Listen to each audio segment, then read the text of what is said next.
Hi everyone, praise the Lord. I glorify God for this wonderful opportunity to share this video. ముందు వీడియోలో మనము సువార్త గురించి అర్థం చేసుకుందాం. సువార్తలో ప్రాముఖ్యమైన అంశము రక్షణ. ఈ రక్షణ గురించి వాక్యం ఏం చెప్తుందంటే రోమీయులకు రాసిన పత్రిక 10వ అధ్యాయం 9వ వచనం. అదేమనగా యేసు ప్రభువని నీ నోటితో ఒప్పుకొని దేవుడు మృతుల్లో నుండి ఆయనను లేపెనని నీ హృదయమందు విశ్వసించిన యెడల నీవు రక్షింపబడదువు. ఇంతకుముందు మనం అర్థం చేసుకున్నాము, నేను రక్షింపబడాలి అంటే నాకున్న సమస్య ఏంటో అది ముందు వీడియోలో మనం అర్థం చేసుకున్నాము. ప్రతి మనిషికి ఏ ప్రమాదంలోంచి రక్షించబడాలి అనేది మనం తెలుసుకున్నాం. రక్షింపబడుతున్నాము, యేసయ్యని ప్రభువు అని అంగీకరిస్తున్నాము అంటే ఆయన రాజు అని మనం ఒప్పుకుంటున్నాం. రాజు అంటే దేవుని రాజ్యంలోకి మనం ప్రవేశిస్తున్నాం. దేవుని రాజ్యంలోకి నేను ఎక్కడి నుంచి ప్రవేశిస్తున్నాను?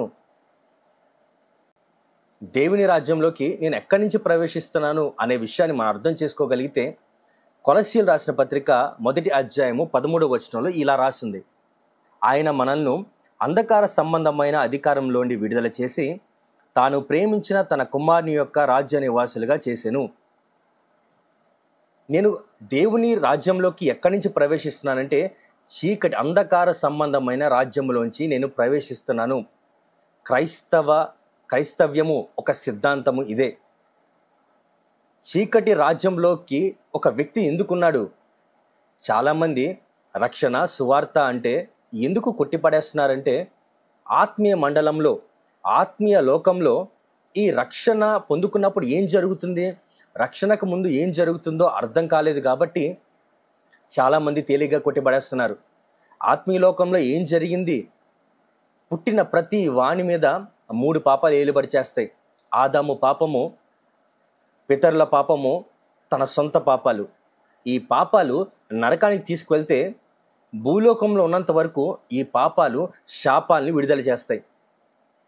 వీటి వల్ల ప్రతి మనిషి, రక్షణ పొందుకొని ప్రతి మనిషి సైతాను యొక్క అధికారంలో బంధింపబడి ఉన్నాడు. సైతాను ప్రతి వాణ్ణి బాధలోకి గురి చేస్తూ శాపాల ద్వారా ఆ పాపాన్ని బట్టి నరకానికి తీసుకువెళ్ళాలని వాడి ప్రయత్నం. ఏ వ్యక్తి అయితే యేసే నా ప్రభు అని రోమీయులకు రాసిన పత్రిక ప్రకారంగా ఒప్పుకుంటారో ఆ వ్యక్తి చీకటి రాజ్యంలోంచి ఆ దేవుని రాజ్యంలోకి అడుగు పెడతాడు. అక్కడ జరిగిన విషయం ఏంటంటే పాపము ద్వారా దేవునికి మనకి ఉన్న ఆ గ్యాప్ని, ఆ ఎనిమిటిని, ఆ వైరాన్ని యేసు ప్రభువు రక్తం ద్వారా దాన్ని కలిపేశారు. కొరింథీయులకు రాసిన పత్రిక 5వ అధ్యాయం 18వ వచనంలో క్రీస్తు ద్వారా సమాధానపరచబడిను. రోమీయులకు రాసిన పత్రిక 5వ అధ్యాయంలో కూడా ఉంది. దీన్నే యేసు ప్రభువు వారి రక్తము రక్షణ ద్వారా పెనాల్టీ ఆఫ్ సిన్, దేవునికి మనకి కలిగిన ఆ వైర్యాన్ని తీసేసింది అని మాట్లాడుతున్నారు. రెండో విషయానికి వస్తే రోమీయులకు రాసిన పత్రిక 6వ అధ్యాయం 14వ వచనం ప్రకారంగా మీరు కృపకే గాని ధర్మశాస్త్రముకు లోనేవారు కారు గనుక పాపం మీ మీద ప్రభుత్వము చేయదు. యేసు ప్రభువు రక్తం ఏం చేసిందంటే ఇక పాపము మన మీద ఏలుబడి చేయకుండా, ఓవర్ పవర్ చేయకుండా యేసు ప్రభువు రక్తము మనల్ని కడిగింది. ఇక్కడ మనం అర్థం చేసుకోవాల్సిన విషయం ఏంటంటే ఎవరైతే యేసే నా ప్రభు అని దేవుని రాజ్యంలోకి అడుగుపెట్టారో వారు ఇక చీకటి అంధకార సంబంధమైన రాజ్యంలో, సైతాను అధికారంలో వాడి బందీగా లేరు. కాబట్టి మనం అర్థం చేసుకోవాల్సిన విషయము, రక్షణ పొందుకున్న ప్రతి వాని మీద ఇక సైతానికి అధికారం లేదు. వాడి యొక్క మరణకరమైన పన్నాగాలకి రక్షింపబడిన వాని మీద ఇక అధికారం లేదు. కాబట్టి ఫ్రెండ్స్, రక్షణ అంటే అంతా బాగానే ఉంది, నాకెందుకు రక్షణ అని అనుకోవద్దు అని ఈ వీడియో ద్వారా మరొకసారి నేను విన్నవించుకుంటున్నాను. సైతాను అధికారంలో బందీలుగా ఉన్న ప్రతి వాడిని వాడు బాధ పెట్టి నరకానికి తీసుకువెళ్ళాలని తప్ప మరి క్షేమకరమైన అనుభవం ఏది వాడు చేయడు.